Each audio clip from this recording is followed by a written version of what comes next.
Sa magabi, magsigani sila, gikan pa ni sa Egypt, ug hanto sa Sinai. Apan pag-abot dito sa Sinai may igsoon, sa dihang nakasala na ni sila, nabalakan ni sila, kaya presensya sa Ginoo, nawala man to. Pagkawala niya tumuto, wala sila kitag panganon, wala sila kitag kalayos gabi, kay asa man, nakikistorya ang Ginoo dito sa Sinai. Umaw ngayon sila nga, ay wala naman si Moses, wala naman tayo nakitag panganon. Wala'y kalayo magabi. Maghimo tao. Mao ni mga igsoon ang nahitabo. Nawala lang pila ka adlaw ang panganon ug ang kalayo sa diha sa ilahang kampo kay dito nakikistorya ka Moses, pagbalik nawala na sila. Busa ingon ang Dios paghimo og 10. Humanagbuak ang 10 commandments. Unsa may purpose ngano maghimo og 10? Unsa may naa sa tabernakulo? Okay, unsa may naa sa tabernakulo? Unang-una yun. Unsay naa sa tabernakulo? Sumala sa itong leksyon.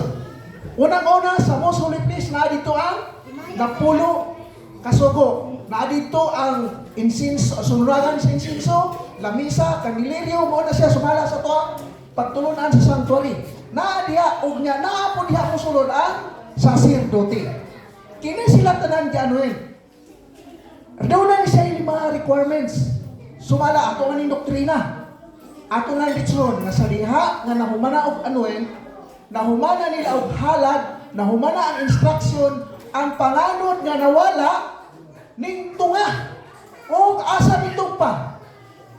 Gilukop ang tent. Unang higayon o sa pila nakita ang panganod ning balik o ning tuksan dito sa tent. Sa tabernakulo. O ang tent na puno sa kanang asong, kanang panganod. Unya, ang himaya dito, Maigsoon. Nakita nila na ang Diyos, anaa.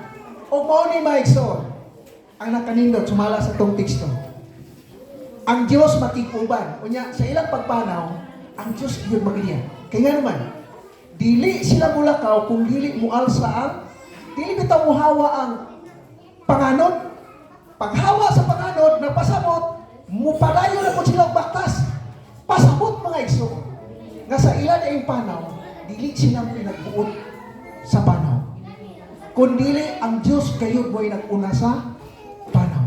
Mauli na kanindot. Muna nga, gihimo kanto, kaya aron masabtan sa mga Israelita, nga ang ilang Diyos, anaa kanunay, nag-uban kanila, unya, mas muduol sila, kaya nga naman.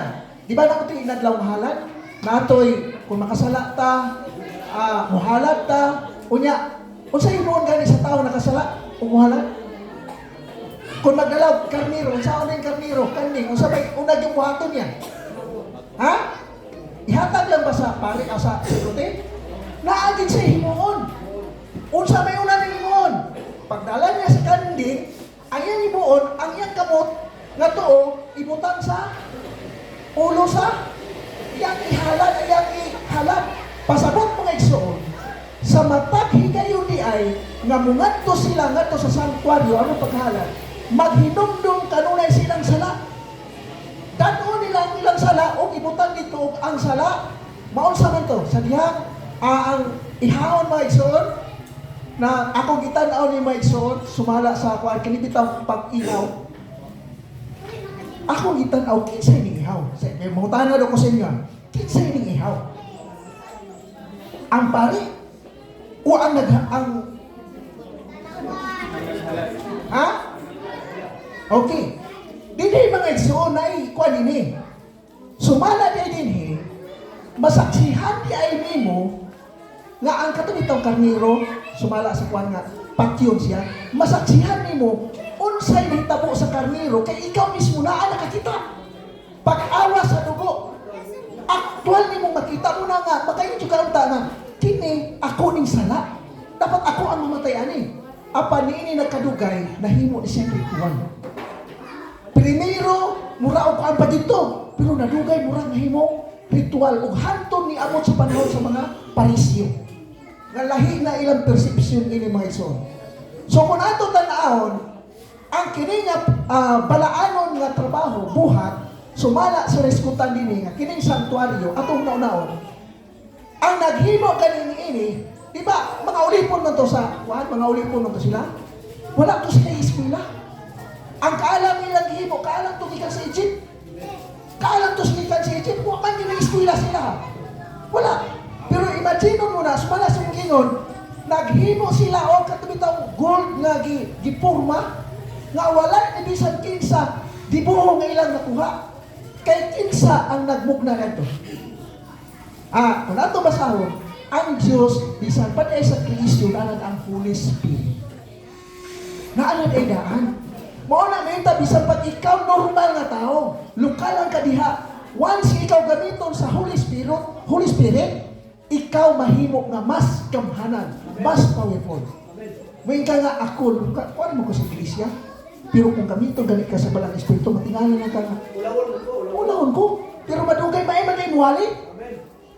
Ang Holy Spirit mga itsuri gamit ni Basalel, kinsa pa nang gigamit niya, nga wala nila na mga kining mga tawhana, gikan sa Egypt, mao'y gigamit sa Diyos nga mo'y mo dibuho.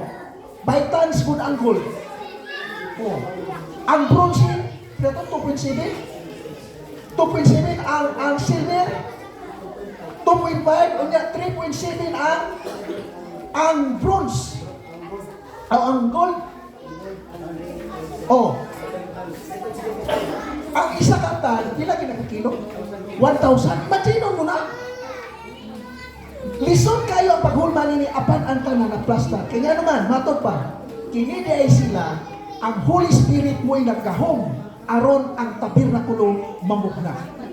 Ang iglesia may igsoon, minta bisan pag unsa, bisan pag naapa na siya sa kanang gitawag bitaw nga ibutang ta kini iglesia ha, nga nabutang dinhi sa Cambodia. Wala sa una mga igsoon, wala ni bisan kinsa mo yun nga makatindog ni kaya naman, wala makadala. Apan gamiton sa Holy Spirit ang usa ka tao o ang mga kaigsuonan mo uning muhangtod ang tabernakulo. Wala ikaw ba kung maigsuon ay tahas.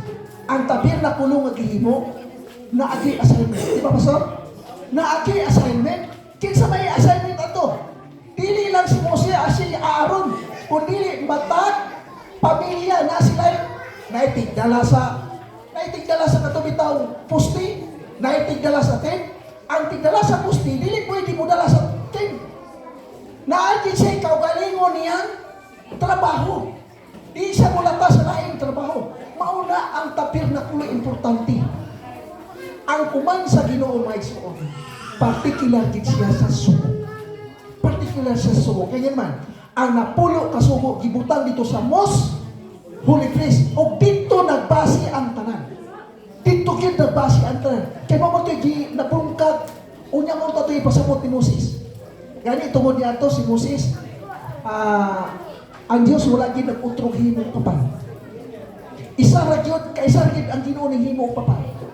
Gusto sa Diyos nga ikaw, tao, na kay imuhang, na kay obligasyon ba? Busa, ang trabaho ni Moses, gibungkag man niya, gibuhat man niya, so siya naghimo ang sa papan. Gidalag, pagpalit niya, dala ang papan sa Ginoo. Apan pagtungas niya, dala na po niya ang papan sa ngayang idala, nga wala pa nasulatan. Sa iyang pag-abot na niya dito, isulatan sa kamot sa Ginoo, pagbalik niya, naana ang sulat sa Ginoo. O mauning papanang nga gihikulit ni Moses, gisulatan sa tudlo sa Dios, gibutang sa most holy place sa sanctuary. O diha nagbasa ang tanan. Hinumduman na ito may sa katapusan. Ang purpose di ay sa sanctuary, sa tabernakulo, aron masabta nato, nga kitang mga makasasala, kanunay muduol ngadto sa Ginoo. Atong aksipon nga kita makasasala. O hinumduman na to, ang tabernakulo, wala ang tao naghangyo nga Ginoo maghimo mit tabernakulo. Wala. Ang Dios mo'y naghimo sa tabernakulo. Nagpasabot, ang Dios mo'y ning paduol nato. Busa mo duol puta niya. Ingon ana ang gugma sa Dios. Kanunay mo agas ang dugo dito sa sanctuary pinagisala sa atong mga halad nga sala, halad sa pagidait. Kanunay na ito makita, pasabot. Sa matag adlaw ipapahulay, matag karon ugon niya atong hinumduman. Nga kining sanctuaryo kay nag-iskot man sa leksyon na anino ni siya. Kada bitaw anino, makailan mo kasi ng anino.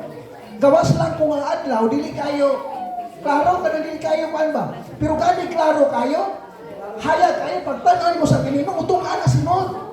Mayon ka nga dili man ko nakutiyan pero dalan mo sa anino. Dako gini katiyan. Ang sanctuary dili man to siya dili siya ingon nga perfect sanctuary. Kaya ang perfect sanctuary to aman sa langit. Pero kini siya mo ito landong anino. Nga kung unsay ato nakita, mao kini siya dito sa langit. Busa mga igsoon, pasalamat na. Kinsa may nalipay nga ang sanctuaryo magapabilin. Karon nga igsoon, taas ang taong kamo. Tungod kay naaman ng sanctuaryo magapabilin, dinhi mo duol kita kanunay. Hinuduman na to, dili lang kay Sabado. Kung may mo, Birnes, Miyerkules, kung dili sa matagkaroon mo niya, muduol ta ngadto sa Ginoo. Kada bitaw natay, nabitaw tay kanang pagsulay ka na mo kayo. Di ba sigurado man itong simbahan? Dili lang kay anyang ilireato pa rin. Ikaw mismo. Pwede ka mo ani din. Kaya naali ni kanunay ang Ginoo nagpaabot. O ato mo na-unaon. Paggawas sa panganod. Usa na kayo mo dahil kung gawas ang panganod? Usa mo sa mga Israelita? Mangandam na sila tanan. O paglakaw sa panganod, muunsa po sila. Mulakaw usab sila. Pasabot mga igsoon. Kini atong panaw, dili ni atong panaw. Panaw kini, iya sa Ginoo, igo lang tang musunod kani. Namay kadugan mga igsoon. Kung wala na atong ito po atong mga ulo, makamputa o Dios na labing kamahanan, salamat sa leksyon. Nga mo natunan.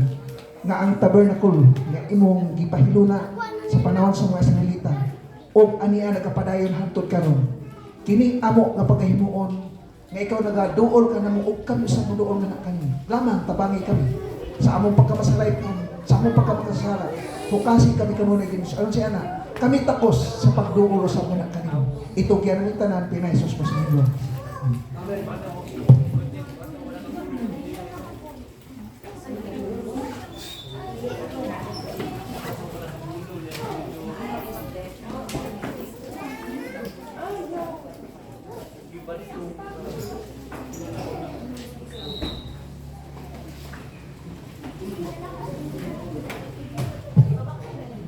Alang sa atong klaseng sang atong awiton ang All the Way in hymn number 343. 343. All the way. Inauyang ko na sa pag. All the